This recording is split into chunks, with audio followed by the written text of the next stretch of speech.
Hello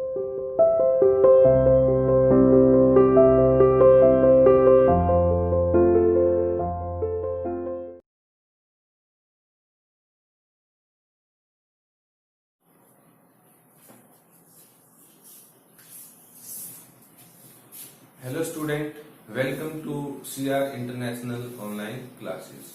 बेटा, today we start soil conservation. आज हम डिस्कस करेंगे सोइल कंजर्वेशन के बारे में कि मृदा संरक्षण क्या है। देखो, इससे पिछली वीडियो में हमने डिस्कस किया था कि सोइल डिग्रेडेशन क्या होता है, कि किन कारणों से सोइल डिग्रेडेशन होता है। फिर उसमें मेन आया था मृदा का अवकर्षण और अपरदन है वो सोइल डिग्रेडेशन के लिए रिस्पॉन्सिबल कारक है। अब हम इसमें डिस्कस करेंगे कि मृदा अपरदन को कैसे रोका जा सकता है, यानी कैसे मिट्टी का अपरदन होने से उसको रोका जा सकता है, कैसे उसको कंजर्व है वो किया जा सकता है। मृदा अपरदन एक विधि है, यानी एक विधि है ये है जिसमें मिट्टी की उर्वरता बनाए रखी जाती है। मृदा संरक्षण है वो। मृदा संरक्षण एक विधि है जिसमें मिट्टी की उर्वरता बनाए रखी जाती है, मिट्टी के अपरदन और क्षय को रोका जाता है। यानी सोइल कंजर्वेशन एक प्रोसेस है। उस प्रोसेस के तहत मिट्टी की जो फर्टिलिटी है या उसकी उर्वरता है उसको बनाए रखा जाता है। मृदा अपरदन का क्षय होने से, नुकसान होने से उसको रोका जा सकता है। उसमें अब रोकने के उपाय में फर्स्ट आता है आपका प्लांटेशन, यानी वृक्षारोपण। मृदा अपरदन को रोकने का एक सबसे सशक्त और महत्वपूर्ण उपाय है वृक्षारोपण, कि जहां पर भूमि खाली हो या ढलुआ भूमि हो, जहां पर मृदा अपरदन ज्यादा होता हो, वहां पर ज्यादा से ज्यादा पेड़ लगाए जाएं। क्योंकि पेड़ों का आवरण है वो एक तो हवा को बगैर किसी रोक टोक के बहने से रोकता है, उसके रास्ते में रुकावटें पैदा करता है, जिससे हवा की जो स्पीड है वो स्लो हो जाती है। दूसरा, बारिश के टाइम जब पानी तेज गति से बहकर आता है तो वो पेड़ों की जो जड़ें होती है वो मृदा को जकड़े रखती है और मृदा अपरदन को होने से रोकती है। इसलिए जो वृक्षारोपण है वो मृदा अपरदन का सबसे पावरफुल कारक है, यदि उसको रोकने का सबसे पावरफुल कारक है, सशक्त कारक है। दूसरा है बांध बनाना, यानी मेकिंग डैम्स। आप नदियों के ऊपर बांध बनाए जाएं जिससे वर्षा के टाइम पर जो काफी क्वांटिटी में नदियों में पानी बहकर आता है वो आसपास के क्षेत्र में फैल जाता है तो बाढ़ आ जाती है। नदियों के ऊपर डैम बनाए जाए और आसपास के क्षेत्र में बाढ़ आने से रोका जाए और मृदा के अपरदन को भी होने से रोका जा सकता है। नेक्स्ट है आपका अति पशुचारण। अति पशुचारण मतलब अति पशुचारण पर रोक। नेक्स्ट है आपका एक्सेस, जो पशुचारण है उसके ऊपर रोक लगाई जाए। मतलब ये है कि ज्यादा जो पशुचारण किया जा रहा है उसके ऊपर रोक लगाई जाए। ठीक है, पशुचारण एक अनिवार्य क्रिया है, उसके लिए कुछ जो चारागाह है वो फिक्स किए जाए कि वो उन्हीं चारागाह पर जाकर अपने पशुओं को चराया जाए।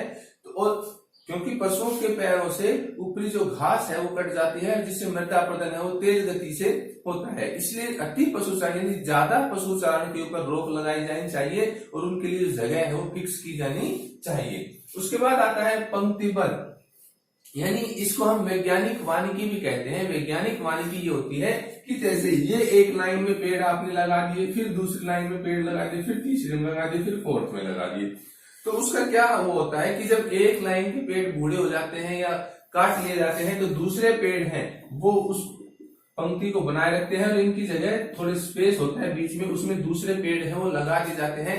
तो इसको कहते हैं पंक्तिबद्ध भूमि, यानी पंक्तिबद्ध प्लांटेशन। यानी साइंटिफिक तरीके से वैज्ञानिक वानिकी इसको कहा जाता है कि जहां भूमि ढालू है या शुष्क भूमि है, जहां पर हवा से ज्यादा अपरदन होता है, या भूमि का ढाल जहां पर 25 से 30 के आसपास है कि ढलान के साथ वहां पर पानी के साथ काफी मिट्टी बह जाती है, तो वहां पर आपको पंक्तिबद्ध पौधारोपण करना चाहिए। पंक्तियों में पेड़ है वो लगाने चाहिए क्योंकि वो मृदा अपरदन को होने से या मृदा को क्षय होने से रोकते हैं और सोइल कंजर्वेशन में इंपॉर्टेंट रोल है वो प्ले करते हैं। उसके बाद आता है आपका अवनालिकाएं को भरना। अवनालिकाएं क्या होती है? बारिश के टाइम पर ऐसी गहरी, जैसे हमारी ये हाथ में है, इसमें ऐसी गहरी गहरी ये नालिकाएं बन जाती हैं, तो गहरी गहरी नालियां बन जाती हैं, तो उससे जो भूमि है वो उबड़ खाबड़ हो जाती है और बारिश के टाइम पर वो अवनालिकाएं गहरी होती जाती है और मृदा अपरदन और तेज गति से होता है। तो उस अवनालिकाओं को टाइम रहते हुए भर देना चाहिए जिससे मृदा अपरदन को रोका जा सके। नेक्स्ट आता है भूमि की क्षमता का निर्धारण।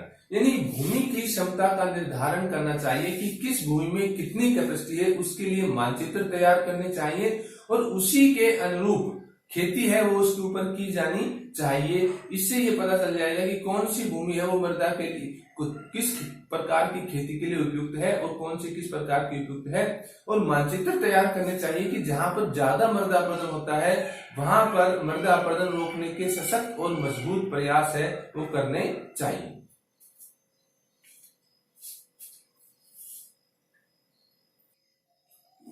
अब नेक्स्ट पॉइंट है इसमें कृषि प्रणाली में सुधार, यानी कृषि करने के जो तरीके हैं उनमें सुधार करके मृदा अपरदन को रोका जा सकता है।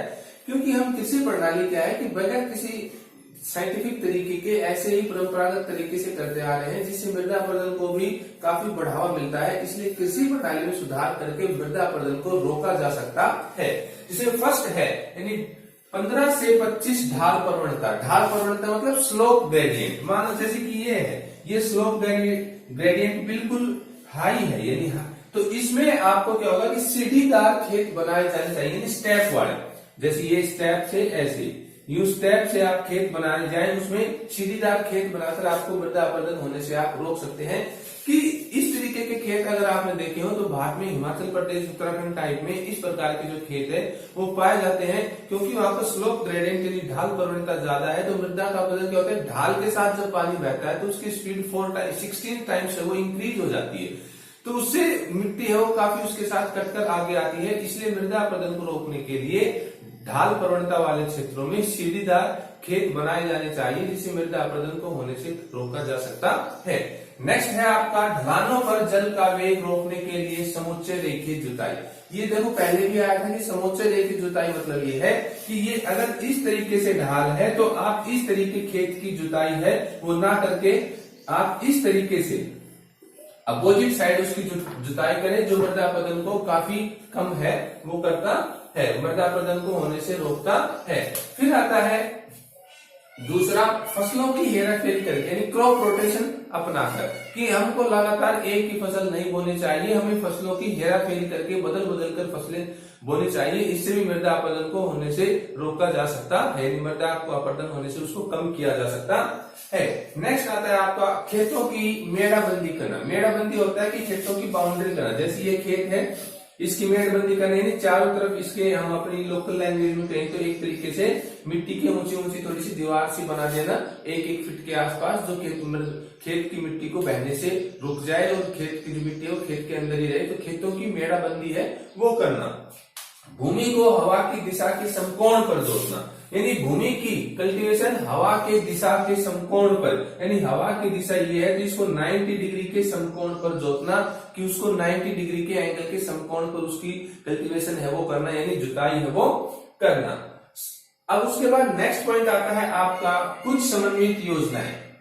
देश में केंद्र सरकार ने मृदा संरक्षण बोर्ड ने देश के विभिन्न भागों में मृदा संरक्षण के लिए अनेक योजनाएं बनाई हैं। ये योजनाएं जलवायु की दशाओं, भूमि संरूपण यानी लैंड कॉन्फ़िगरेशन और लोगों के सामाजिक व्यवहार पर आधारित हैं। कि देश में केंद्रीय मृदा संरक्षण बोर्ड ने कि अलग अलग भागों में विभिन्न प्रकार की योजनाएं हैं वो लागू की हैं कि मृदा अपरदन को होने से रोका जा सके। क्योंकि मृदा जो क्या है वो एक महत्वपूर्ण आपका रिसोर्स है, अगर इसकी तरफ आपने उचित ध्यान नहीं दिया तो इसका आपको काफी नुकसान होगा। क्योंकि इसका हमारे जीडीपी में जो कंट्रीब्यूशन है वो बहुत ज्यादा है। इसलिए जो गवर्नमेंट है वो भी इसके प्रति अवेयर है और वो मृदा अपरदन को रोकने के लिए देश के अलग अलग भागों में अनेक प्रकार की जो योजनाएं हैं वो लागू कर रही है, योजनाएं है वो चला रही है। और ये योजनाएं जलवायु की दिशाओं, मृदा संरूपण, और ये योजनाएं हैं जलवायु की दशाएं कि जलवायु की दशाएं कैसी हैं, मृदा संरूपण और लोगों की भूमिका के ऊपर या लोगों की एक तरीके से हम ये कहें तो लोगों की सामाजिक व्यवहार पर आधारित हैं। ये योजनाएं भी एक दूसरे से तालमेल बनाए बिना ही चलाई गई। अतः मृदा संरक्षण का सर्वोत्तम उपाय भूमि उपयोग की समन्वित योजनाएं ही हो सकती है। अब जो ये योजनाएं तो चलाई गई, लेकिन जो ये योजनाएं हैं ये एक दूसरे से इनका कोई उचित तालमेल नहीं बनाया गया, इसलिए योजनाएं है सही तरीके से कारगर तरीके से काम है वो नहीं कर पाई। उसके बाद नेक्स्ट पॉइंट आता है आपका लोक चेतना। अब देखो लोक चेतना क्या होता है कि लोगों में चेतना करना, लोगों को जागरूक करना। हम कितने ही तरीके अपना ले, कुछ भी कर ले, जब तक लोग जागरूक नहीं होंगे हम इसमें सक्सेस हो नहीं सकते। इसलिए हमें ज्यादा से ज्यादा पब्लिक को या लोगों को इसके प्रति अवेयर करना चाहिए, इसके ऊपर सेमिनार ऑर्गेनाइज करने चाहिए और लोगों को जानकारी देनी चाहिए कि मृदा आपके लिए कितनी महत्वपूर्ण है, कि उसको आप सही तरीके से इस्तेमाल करें। क्योंकि मृदा की तरफ अगर आप उचित ध्यान नहीं देंगे, उसका संरक्षण नहीं करेंगे, तो एक टाइम ऐसा होगा कि भूमि बंजर हो जाएगी और उसका आपको काफी नुकसान है वो होगा। क्योंकि ये इसलिए महत्वपूर्ण है क्योंकि मृदा है वो एक इम्पोर्टेंट रिसोर्स है और उसकी जो फॉर्मेशन टाइम है या मेकिंग जो टाइम है, बनने का जो समय है वो काफी लंबा है। तो नई मृदा बनने में काफी साल है वो लग जाते हैं। इसलिए मृदा संरक्षण है वो बिल्कुल सही तरीके से करना चाहिए और मृदा का उपयोग सही तरीके से करना चाहिए। क्योंकि हमारे देश की 70% के आसपास जो पॉपुलेशन है वो कृषिगत क्रियाओं में कार्यरत है, इसलिए उनके लिए मृदा है वो काफी महत्वपूर्ण है। तो उसके संरक्षण की तरफ उचित ध्यान है वो दिया जाना चाहिए।